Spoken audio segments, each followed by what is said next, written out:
Welcome to Burning of the Midnight Lamp, where we are dissecting music history, album by album, track by track. In today's episode, we have come to the second track on Vangelis' Blade Runner soundtrack, Blush Response. Please like and subscribe if you want to hear our other discussions on the other tracks on this album, and we have to also do discussions on other albums by other artists. We also have a podcast where we are discussing the album and a little bit about the movie at length. And we have a Patreon where we have combined the whole podcast, and where you can join us on listening to the whole album from start to end. My name is Frode. My name is Chris. My name is Even. And let's go with Blush Response.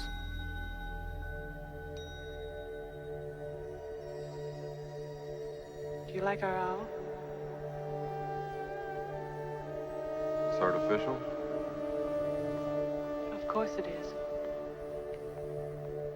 Must be expensive. Very. I'm Rachel. Deckard. It seems you feel our work is not a benefit to the public. Replicants are like any other machine. They're either a benefit or a hazard. If they're a benefit, it's not my problem. May I ask you a personal question? Sure.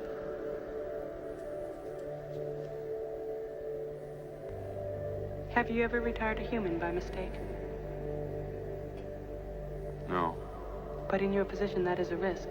Is this to be an empathy test? Capillary dilation of the so-called blush response? Fluctuation of the pupil? Involuntary dilation of the iris? We call it void comp for short.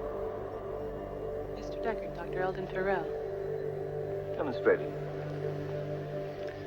I want to see it work. Where's the subject? I want to see it work on a person. I want to see a negative before I provide him with a positive. What's that gonna prove? Indulge me. On you?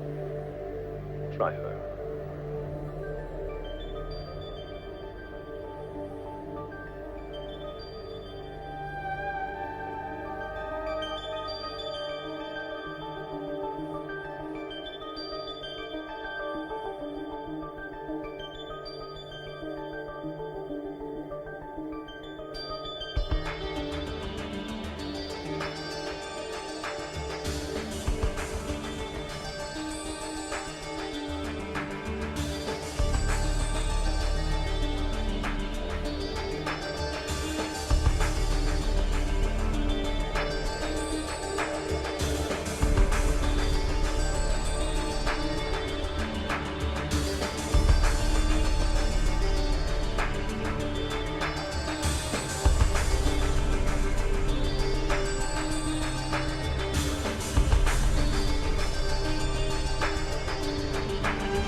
Second track on Blade Runner, Blush Response. It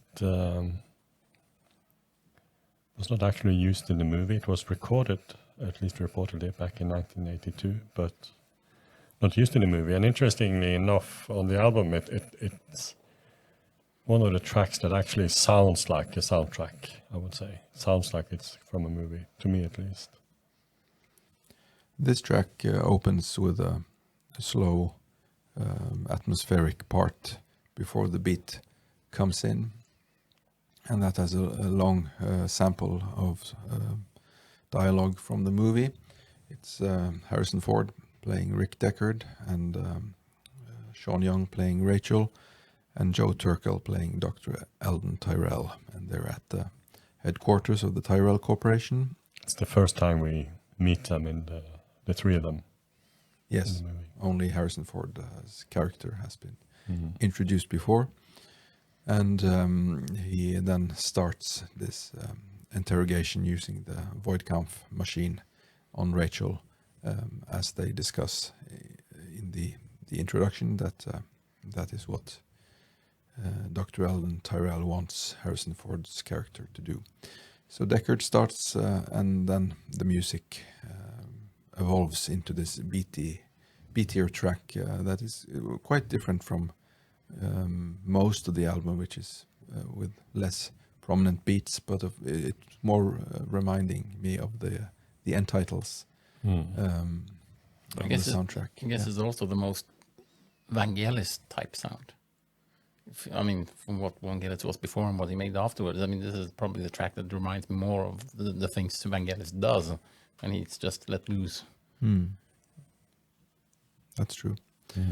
It was supposedly made in 1982, according to Paul M. Salmon in his book Future Noir, but unreleased at the time. The music used in the same scene in the movie were released later in the 25th anniversary edition. I think it's called Unveiled Tinkling Space and Dr. Tyrell's Owl, separated into two tracks. But the vocals, the dialogue from that scene is placed here on the 1982 recording, and you can hear some parts from the original soundtrack, the soundtrack in the movie, just sparsely used in the background, because the Unveiled Tinkling Space and Dr. Eldon Tyrell's Owl, they're very subtle tracks. And there's also some treatment on the vocal sample here. Is a lot of echo and reverb. It really also sets the atmosphere. The first "Do you like our owl?" It that just being a sample from the movie, it really is a striking intro to the track. Almost hair rising on the arms just by that simple single line, actually. And it flows so well from the first track, because I don't think we mentioned, but the first 4 tracks on the album, they're made into a continuous flow, and that's also the what has been done with the last 5 tracks, I think. While the tracks in the middle of the soundtrack, they're separated by silence. But this flows so well from the main titles and then into this quieter part with the dialogue sample, and then the beats come back in, and driven by an arpeggio on the synth, almost like a bell sound on the synth, like a sequencer going. And that is, even though there is a certain electronic drum beat underneath it, that is what really drives the sound. And over that we have this almost jazzy style theme played on the synthesizer, which does kind of resemble the main motive from the main titles, the first track, but it is in a different key. So he's reusing some of those elements from the earlier track. And there's also this Middle Eastern sounding part that is motive that is repeated throughout. And the track reminds me, again, as we discussed the Black Star track by David Bowie.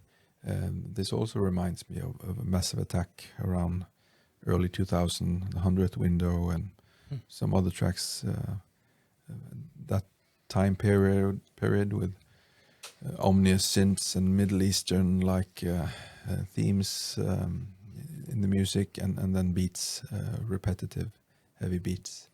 And Robert Del Naya, 3D of Massive Attack, he used this exact track, Blush Response, on a mixtape released called the Nocturne Sessions, volume something, 3, around that time. So he was clearly listening to that. And a couple of years later, when Massive Attack were the curators of the Meltdown Festival, they also booked an orchestra who made the first concert orchestra version of the whole Blade Runner soundtrack. So there's clearly some influence from this album, and especially this track. And I think not only on Massive Attack. I mean, the track itself has been sampled a lot, amongst other things, by, or maybe the most famous one that I could find was Uncle, an electronic artist in the mid-90s who or probably been active after that as well. On the track Spinners from Cream Live 2 in 1996, uses this as the basis. And when you think about this, that arpeggio that we hear throughout the melody, throughout the track, is kind of almost like mid-90s trance type of electronic music. So it's clear to hear inspiration from Vangelis and electronic pioneer that he was on those type of music. Yes. And also both Uncle and Massive Attack, they were labeled with this trip-hop name that all trip-hop artists hate in the 90s. And to mention two other artists, Tricky, he sampled a line from Blade Runner on the Aftermath single, Let Me Tell You About My Mother.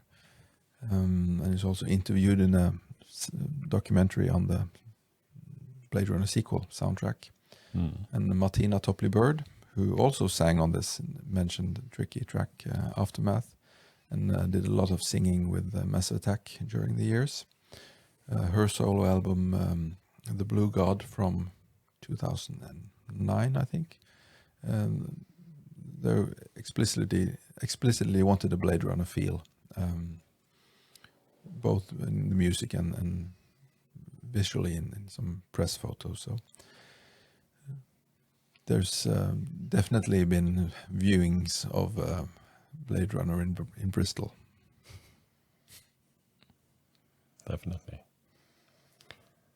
Well, Tricky. That's funny because, well, in the same documentary, he actually talks about his his presence in the Fifth Element movie, which is sort of, well, there's a lot of things about Fifth Element that reminds me about Blade Runner, but he's there because he thought he wanted to be part of the new Blade Runner movie. But it's an iconic movie in itself. He thought there was going to be a new Blade Runner movie, or a new Blade Runner type movie, which it disappointingly for him wasn't. No, but it's iconic in its own way. Absolutely. Iconic in different ways. Both have visual inspirations from French sci-fi movies in the 70s, Mobius and others. I think that's maybe the main Venn diagram overlap between those movies. They drink from the same source.